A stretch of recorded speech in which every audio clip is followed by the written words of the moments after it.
mentioned in one of your last talks that petroleum wasn't what we thought it was, that it wasn't a fossil fuel, that it didn't come from fossil animals. Yeah. Is it just a mineral? Is it a mineral like any other mineral? Is that how it, what would you say?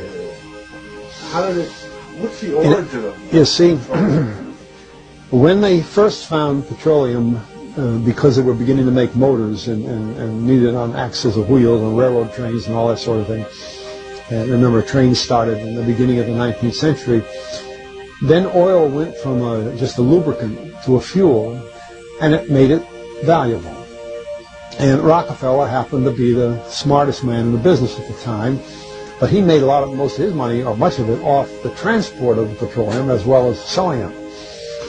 But one thing they realized was, because oil is putting a price on oil is like putting a price on a pail of water. You know, there's no initial cost. It's in the ground, and in those days they were, some of it almost what you'd call surface mining the oil. They didn't go down deep.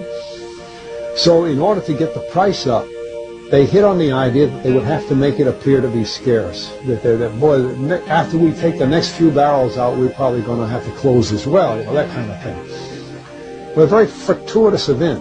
In 1892, there was a convention in Geneva of scientists to determine what organic substances are. Well, the definition of organic is a substance with hydrogen, oxygen, and carbon. And so it's usually a living substance, a tree. You analyze a dead tree, hydrogen, carbon, and oxygen, and grass, and so on, living things. Animals, we are hydrogen, oxygen, and carbon. So at this Geneva Convention, Rockefeller took advantage of sending some scientists over who said oil, petroleum, is hydrogen, oxygen, and carbon.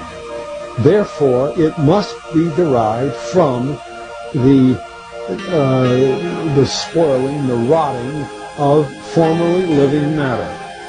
And playing the game properly, when this scientific convention was over, they defined oil as the residue from formerly living matter.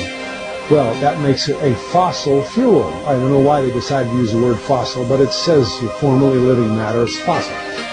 Well, of course, today, and another thing we should know is that there has never been a fossil, a real fossil, found below 16,000 feet.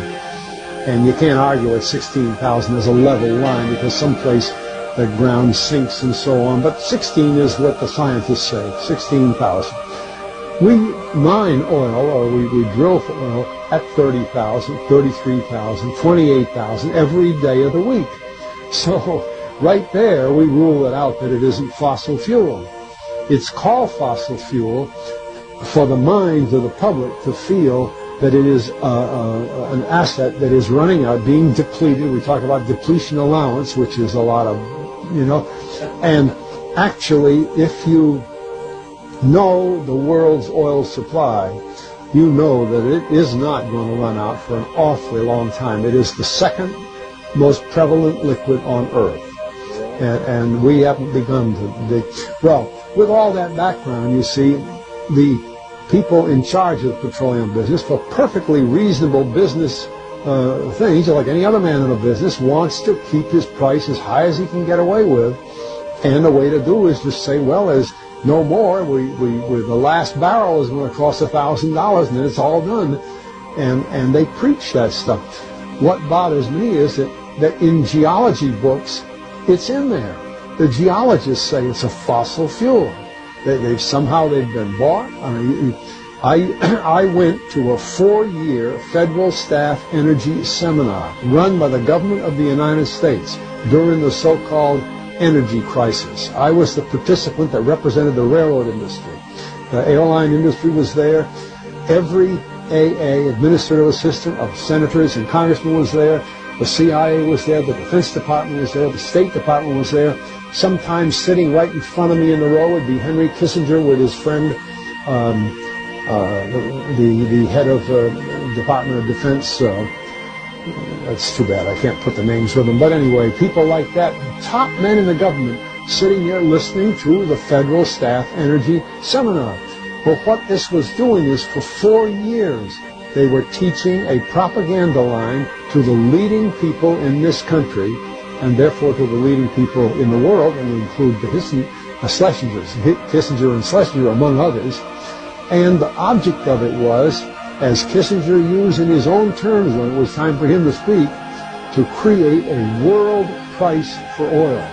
In other words, not 30 cents a gallon here and 90 cents a gallon there, but let's get a world price. That's their goal, and they're trying to do that for wheat and everything else.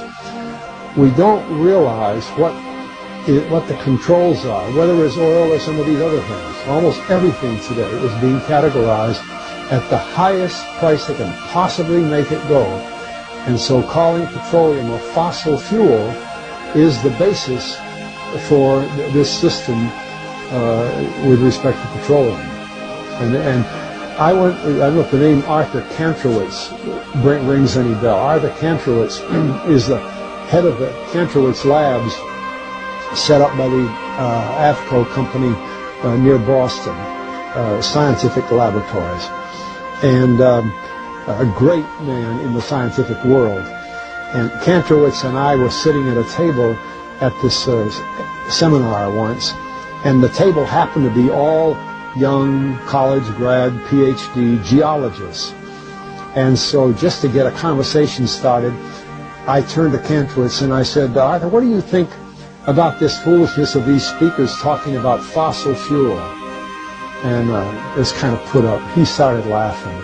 He says, that gets me. He says, I don't have a geology degree, but you have 1,000 other degrees. And he said, I don't understand. See, you'd think that these heads, these other fellows at the table, we did it on purpose, start listening, And he asked, he said, are you gentlemen, he says, you're here at the meeting, are you gentlemen by any chance geologists? And one fellow, yes, I am. And the other, yeah. He said, well, why don't you tell me? He said, why is oil? He went on like that. We brought the house down because nobody could argue with Kantrowitz. He like Einstein. People aren't going to. And he told him right there. He said, just drop it. But it's in all the books, in all the papers. But it started from that strange meeting in 1892, a scientific convention. I have a big, thick scientific encyclopedia put out by the Divan Ostrom Company. That's about 15 years old now, but it has the whole story of the conference. It doesn't have the Rockefeller part, but it has the whole story of how they straightened out organic chemicals and how it's all figured, and they've got petroleum right in there. So these aren't accidental things, you see. There's a dollar sign behind almost everything.